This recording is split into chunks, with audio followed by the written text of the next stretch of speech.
Good evening. Today is the 15th anniversary of Red Dress Day, a national day of remembrance and activism honoring missing and murdered Indigenous women, girls, and two-spirited people.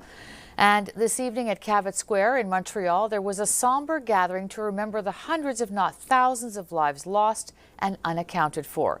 Unsolved cases that have left deep scars among the victims' families and friends, and highlighted how vulnerable Indigenous people are compared to non-Indigenous people in Canada.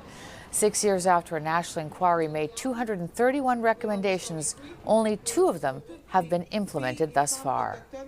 The red hand symbolizes all of the lives lost and all of the lives that deserve to be here and deserve to show up with us and be in community with us. I think it's super important if you are a settler to show up for Indigenous communities and show that you care. In Quebec, there's a legislation now that permit families who lost their baby at the hospital and never came back. And it's more than 200 little spirit now that can go back and say, this is how I died, this is where I'm buried, or this is where I was stolen and sold.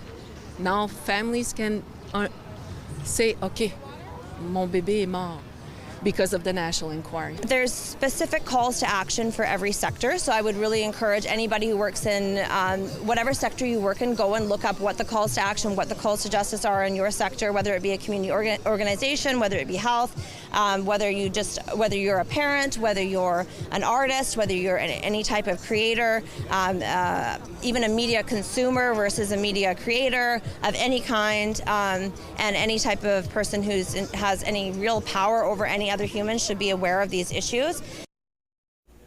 A 2014 report by the RCMP found that 1,181 Indigenous women and girls were missing or murdered between 1980 and 2012. But Indigenous groups say the number is closer to 4,000 and that systemic racism helped people turn away from investigating the cases for years.